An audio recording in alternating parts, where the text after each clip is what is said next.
Hello student, this is the exercise 1.1 class 10th NCERT में first question में सबसे पहले हमें प्राइम फैक्टर्स फाइंड आउट करने हैं। तो यहाँ पर 140 है।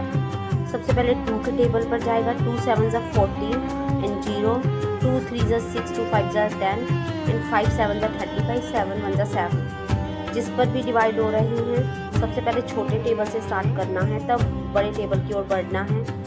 अगर पीछे इवन डिजिट आपको पता है, मैंने डिविजिबिलिटी टेस्ट करवाया है शॉर्ट्स में और वीडियो में, तो डिविजिबिलिटी का ध्यान रखते हुए हमें करना है। जैसे ये 0 0 है तो 2 पर डिवाइड हो जाएंगे, 5 है तो 3 या 5 पर डिवाइड होगा, तो 3 पर नहीं हो रहा तो 5 पर होगा, फिर 7 पर, तो फिर ये इसके प्राइम फैक्टर आ जाएंगे। नेक्स्ट 156 के भी हमें प्राइम फैक्टर फाइंड आउट करने हैं। सबसे पहले 2 पर करेंगे क्योंकि पीछे 8 है, इवन डिजिट है, फिर से इवन डिजिट है, फिर 2 से डिवाइड करेंगे। फिर हमारा 3 पर जाएगा क्योंकि पीछे 9 है, 3 1 ज़ा 3, 3 3 ज़ा 9, 13 अपने ही टेबल पर आता है, तो ये इसके प्राइम फैक्टर आ जाएंगे। नेक्स्ट हमारे पास 3 8 2 5, इसके भी हमें प्राइम फैक्टर्स फाइंड आउट करने हैं। सबसे पहले ये 3 से डिवाइड करेंगे। जब भी पीछे 5 डिजिट होती है तो हमें या तो 3 पर डिवाइड होता है या 5 पर डिवाइड होता है, तो ये 3 पर डिवाइड हो जाएगा, जैसे कि इसका आंसर आ रहा है। फिर से ये 3 पर डिवाइड हो जाएगा, 42 और 5, 4 2 5, ये 3 पे डिवाइड नहीं होगा तो इसे 5 पर डिवाइड होगा ये। नेक्स्ट 85 भी हमारा 5 पे डिवाइड होगा, और फिर हमारे पास 85 यहाँ पे 17 आ जाएगा। हमें पता है 17 अपने ही टेबल पर डिवाइड होता है, तो 17 1 ज़ा 17। तो ये जो फैक्टर्स हमारे पास आएंगे ये हमारे पास होंगे प्राइम फैक्टर्स।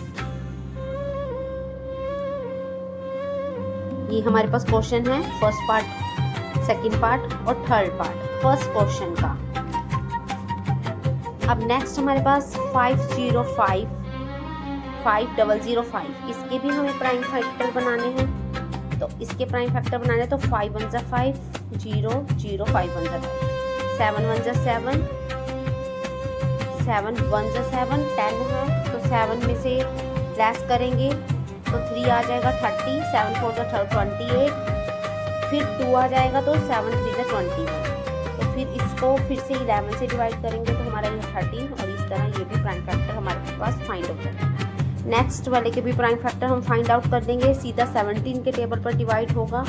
जब भी हमें प्राइम फैक्टर चेक करने हैं, यहाँ पर पीछे 9 देख लेना है, 9 है तो 3 7 9 11 13 17, इस तरह के टेबलों से चेक करना होता है। तो ये हमारे पास प्राइम फैक्टर हो जाएंगे। इसी के साथ हमारा ये 1.1 का फर्स्ट क्वेश्चन, फर्स्ट पार्ट जो है हमारे पास कंप्लीट हो जाएगा।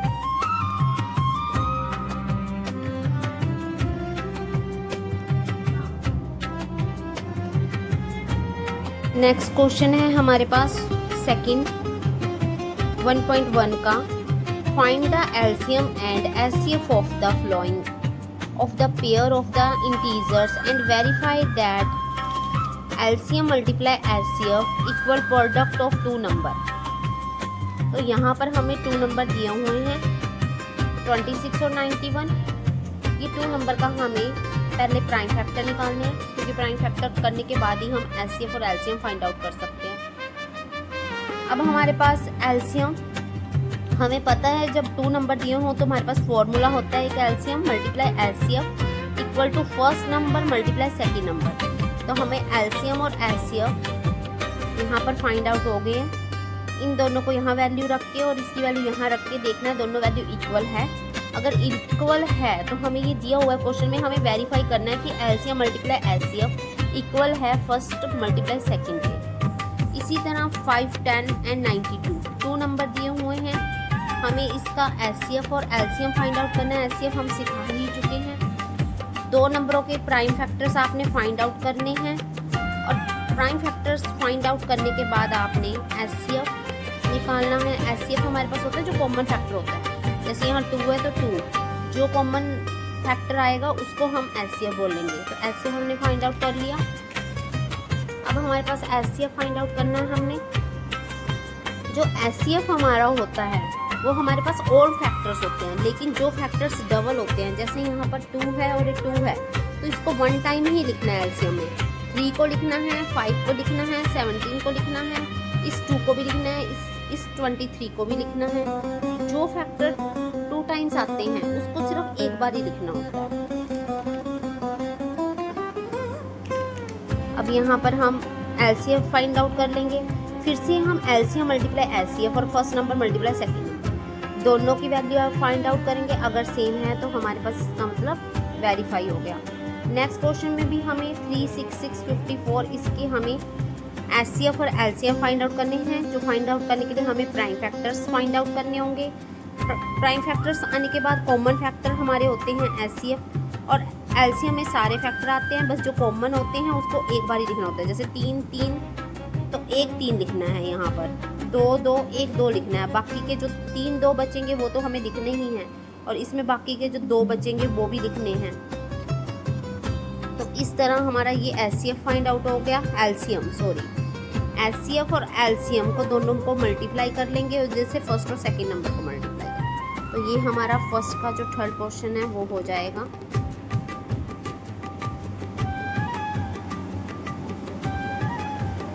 अब हमारे पास नेक्स्ट क्वेश्चन है, find the LCM and HCF of the flowing integers by applying the prime factor method.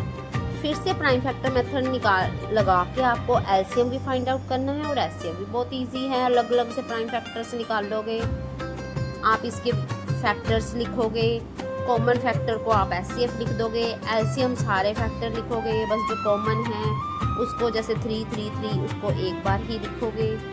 इस तरह हमारा LCM आ जाएगा। सेम ही मेथड हमें यहाँ यूज़ करना है। 17, 23, 29 के फैक्टर्स निकालने हैं। प्राइम फैक्टर्स निकलने के बाद हमारे पास HCF फाइंड आउट करेंगे। HCF फाइंड आउट करने के बाद हम LCM फाइंड आउट करेंगे। सेम इस क्वेश्चन में भी ऐसे ही करना है। 8, 9, 25 है, अलग अलग से प्राइम फैक्टर फाइंड आउट करने हैं और प्राइम फैक्टर होने के बाद HCF जो कॉमन फैक्टर होता है वो HCF और जो बाकी फैक्टर होते हैं उसे LCM। अब नेक्स्ट क्वेश्चन हमारे पास है, हमें गिवन दैट HCF इस तरह से दे रखा है। ये जो नंबर होते हैं हमारे पास फर्स्ट और सेकंड 2 नंबर होते हैं। हमें 9 दे रखा है HCF, हमें फाइंड बोल रहा है इसी नंबरों का LCM फाइंड आउट करो। तो हमें यहाँ पर पता लग रहा है, हम जानते हैं, वी नो दैट फर्स्ट और सेकंड नंबर है, ये फर्स्ट और सेकंड नंबर है, ये फाइंड आउट करना है। तो हमारे पास हमें फॉर्मूला पता है, LCM multiply HCF equal to product of first number और second number. First number second number दे रखा है, यहाँ की वैल्यू भी हमें पता है, इजीली हम LCM निकाल सकते हैं। यहाँ पे 9 मल्टीप्लाई में है, हमें हमेशा याद रखना है जो चीज़ इधर मल्टीप्लाई में उधर जाके डिवाइड होगी और फिर कटिंग होगी, तो हमारा आंसर आ जाएगा। अब यहाँ पर ये चीज़ याद रखनी है, अगर कोई चीज़ इधर मल्टीप्लाई में उधर जाके डिवाइड होगी, अगर कोई चीज़ इधर डिवाइड में उधर जाके मल्टीप्लाई होगी, अगर कोई चीज़ इधर प्लस में है तो उधर जाके माइनस में होती है, अगर कोई चीज़ इधर माइनस में है तो उधर जाके प्लस में। ये चीज़ हमें इक्वेशन सोल्व करते हुए ध्यान रखनी चाहिए। तो नेक्स्ट क्वेश्चन हमारे पास है, check whether 6 and can end with the digit 0, find any natural number n। अब हमारे पास यहाँ पर 6n दे रखा है, हमें पता है 6 के प्राइम फैक्टर क्या होते हैं, 2 और 3 होते हैं। 6n will end with 0 if 5 is the one of the prime factors। हमेशा कोई भी ऐसा नंबर हो, कोई भी ऐसा नंबर जिसके पीछे 0 होती है तो उसका प्राइम फैक्टर क्या होता है, 5 होता है। लेकिन 6 के केस में ऐसा नहीं होता। जो उन्होंने पूछा check whether 6n can end with digit 0, क्या 6n का क्या कभी एंड का पॉइंट 0 होगा, एनी नेचुरल नंबर n? तो क्या उन्होंने कहा है नहीं, क्योंकि 5 में होता है। 6 के जो फैक्टर होते हैं वो 2 and 3 होते हैं। Since 5 is not a prime factor of 6, 5 नहीं है इसका 6 का कोई भी प्राइम फैक्टर, तो therefore 6n can not end with the digit of 0। ठीक है, नेक्स्ट क्वेश्चन। अब नेक्स्ट क्वेश्चन में उन्होंने बोला है explain why 7 multiply 11 multiply 13 plus 13 and 7 multiply 6 multiply 5 multiply 4 3 2 1 plus 5 are compositive number. अब कंपोजिटिव नंबर होते क्या है? कंपोजिटिव नंबर वो होते हैं जिनके 2 से ज़्यादा फैक्टर्स होते हैं। जैसे 6 हो गया, मतलब खुद तो होगा ही वो फैक्टर, उसके अलावा भी फैक्टर हो रहे हैं उसके। तो इसमें तो ऑलरेडी हमें यहाँ पे प्लस दिया हुआ है, इसीलिए कन्फ्यूज़न। अगर यहाँ मल्टीप्लाई देते हैं फिर तो हम लिख देते हैं यस ये है, लेकिन प्लस दिया हुआ है तो पहले हमें इसे थोड़ा सॉल्व करके देखना होगा। कि प्लस के साइन को हमें मल्टीप्लाई के साइन में चेंज करना होगा। तो प्लस के साइन को हमें किसी भी तरह से करके इसे मल्टीप्लाई में चेंज करना है। अब जैसे इन्होंने मल्टीप्लाई में चेंज करने के लिए क्या करा, यहाँ 13 है तो 13 कॉमन ले लिया, कॉमन आ गया, तो ये वाली चीज़ जो अंदर वाली है वो सोल्व हो जाएगी। ये 77 प्लस 78, अब 2 फैक्टर आ गए, ठीक है। अब इनके भी आगे से फैक्टर हो जाएंगे, 13 तो 13 ही रहेगा, 78 के बहुत सारे प्राइम फैक्टर बन जाएंगे। तो हम कह सकते हैं कि इस क्वेश्चन में जो पूछा गया कि क्या ये कंपोजिटिव नंबर है, हाँ है, क्योंकि इनके फैक्टर 2 से ज़्यादा आ गए हैं। इस क्वेश्चन में भी हमें ऐसे ही करके देखा है, यहाँ पे प्लस का साइन है जो वो हमें प्लस के साइन को गायब करना है। अगर पहले से मल्टीप्लाई होता फिर तो इजीली लिख देते, प्लस के साइन को हमें किसी तरह से हटाना है। तो प्लस के साइन को हटाने के लिए इन्होंने 5 को कॉमन लिया है, 5 को कॉमन लेके यहाँ से तो 5 हट गया, बाहर चला गया, 1 आ गया, फिर इसको सोल्व कर दिया, तो यहाँ पे भी 2 फैक्टर आ चुके हैं। तो हम ये बोलेंगे यस ये है कंपोजिटिव नंबर।